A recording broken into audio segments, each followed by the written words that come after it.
जय श्री कृष्ण। दोस्तों, बैकुंठ की पिछली प्रस्तुति को आप लोगों ने बहुत ही ज्यादा पसंद किया है। आपके आग्रह पर हम वैकुंठ का यह दूसरा भाग उपलब्ध करवा रहे हैं। इस प्रस्तुति में हम वैकुंठ के बारे में विस्तृत जानकारी प्राप्त करेंगे। कई बार हमें ख्याल आता है कि मोक्ष प्राप्त कराने वाला वैकुंठ कैसा होगा। क्या वहां शरीर के साथ पहुंचा जा सकता है या फिर हमारी आत्मा ही वहां जा सकती है? हमारे मन में यह भी सवाल उठते हैं कि बैकुंठ का क्या मतलब होता है और मोक्ष क्या है, और क्या मोक्ष के भी अलग अलग प्रकार होते हैं? और यह सभी सवालों के जवाब हमें हरिवंश पुराण, भागवत पुराण, विष्णु पुराण और ब्रह्मवैवर्त पुराण से प्राप्त होते हैं। और आज की प्रस्तुति में हम इन पुराणों के आधार पर वैकुंठ की जानकारी प्राप्त करेंगे। प्रधान पुरुष अव्यक्त कलानाम परमम ही यात पश्यन्ति सूर्यम शुद्धम तड विशो परमम पदम। अर्थात पदार्थ, आत्मा, अभिव्यक्ति और समय से परे क्या है, उसे योग्यता प्रदान शुद्ध मुनि देख सकते हैं।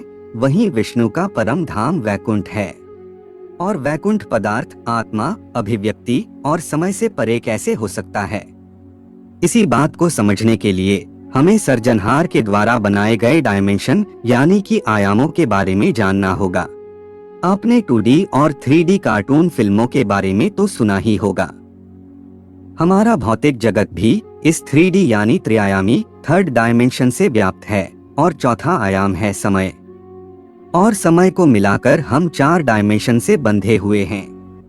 पहला आयाम है लंबाई, दूसरा आयाम है चौड़ाई, तीसरा आयाम है गहराई और चौथा आयाम है समय।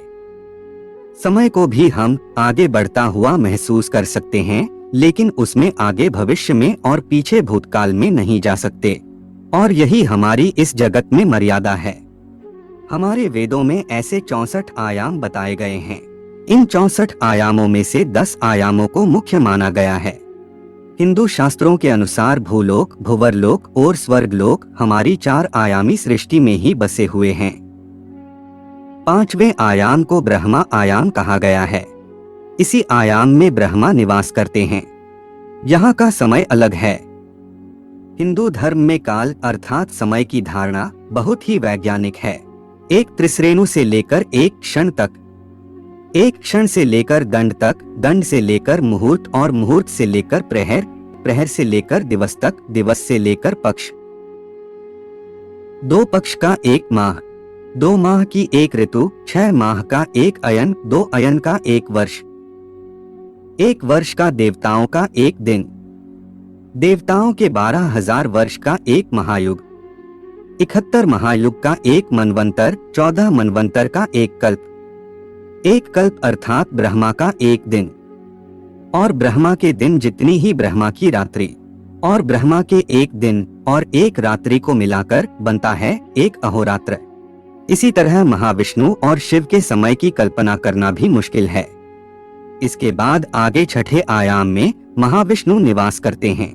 महाविष्णु के भी 3 भाग हैं, कारणोदकशायी विष्णु, गर्भोदकशायी विष्णु और क्षीरोदकशायी विष्णु। इसमें कारणोदकशायी अर्थात महाविष्णु तत्वादि का निर्माण करते हैं, जिससे इन 5 आयामों का निर्माण होता है। इसे ही महत कहा जाता है और जिनके उदर में समस्त ब्रह्मांड हैं। दूसरे गर्भोदकशायी विष्णु से ही ब्रह्मा का जन्म होता है, जो प्रत्येक ब्रह्मांड में प्रवेश करके उसमें जीवन प्रदान करते हैं, तथा जिनके नाभि कमल से ब्रह्मा उत्पन्न हुए। उसके बाद तीसरे हैं क्षीरोदकशायी विष्णु, जो हमारी सृष्टि के हर तत्व और परमाणु में व्याप्त हैं, जो परमात्मा रूप में प्रत्येक जीव के हृदय तथा सृष्टि के प्रत्येक अणु में उपस्थित होकर सृष्टि का पालन करते हैं। इसके बाद नंबर आता है 7वें आयाम का, जिसे सत्य आयाम या ब्रह्मा ज्योति कहते हैं। जैसे सूर्य की ज्योति होती है, इसी आयाम में समाया है वह तत्व ज्ञान, जिसकी मदद से मनुष्य देवताओं की श्रेणी में चला जाता है। इसके बाद है 8वां आयाम, जिसे कैलाश कहा जाता है। इस आयाम में भगवान शिव का भौतिक रूप शंकर के रूप में विराजमान है। उनका कार्य ही इन 7 आयामों का संतुलन बनाए रखना है। इसीलिए सिद्धयोगी भगवान शिव की आराधना करते हैं, क्योंकि हर योगी वहां जाना चाहता है। उसके बाद है 9वां आयाम, जिसे पुराणों में वैकुंठ कहा गया है। इसी आयाम में नारायण निवास करते हैं, जो हर आयाम को चलायमान रखते हैं। मोक्ष को प्राप्त करने का मतलब है इसी आयाम में समा जाना। हर आयाम इसी से बना है। यही आयाम सभी आयामों का निर्माण करता है। मोक्ष की प्राप्ति कर हर आत्मा शून्य में लीन होकर इसी आयाम में लीन हो जाती है। इसके बाद नंबर आता है 10वें आयाम का, जिसे अनंत कहा गया है। हम आपको बता दें कि अनंत से ही महत और महत से ही अंधकार, अंधकार से आकाश, आकाश से वायु, वायु से अग्नि, अग्नि से जल, जल से पृथ्वी, पृथ्वी से औषधि, औषधियों से अन्न, अन्न से वीर्य, वीर्य से पुरुष अर्थात शरीर उत्पन्न हुआ। पुरुष का अर्थ यहाँ मनुष्य या इंसान नहीं, बल्कि जो भी जीव शरीरधारी है होता है। यह अनंत ही परम सत्ता परमेश्वर अर्थात परमात्मा, ईश्वर या ब्रह्मा है। संपूर्ण जगत की उत्पत्ति इसी ब्रह्मा से हुई है। इस आयाम के मालिक भगवान श्री कृष्ण है। भगवान श्री कृष्ण सभी 10 आयामों में या कहे कि 64 आयामों में आ जा सकते हैं। तो आप समझ सकते हैं कि इस 9वें आयाम में आए हुए वैकुंठ में जाने के लिए आपको कितनी उच्च कोटि की आध्यात्मिक उन्नति प्राप्त करनी होगी और अपने जीवन को कितना उत्तम और उच्च कोटि का बनाना होगा। तब जाकर हमारी आत्मा वैकुंठ पहुंच सकती है। और जब हम उत्तम जीवन व्यतीत करने के बाद वैकुंठ जाने की योग्यता प्राप्त कर लेते हैं, तब हमारी मृत्यु के बाद भगवान विष्णु के दूत आकर हमारी आत्मा को ले जाएंगे। वैकुंठ पहुंचते वक्त रास्ते में विरजा नाम की नदी आती है। लेकिन यह विरजा नदी असल में है क्या?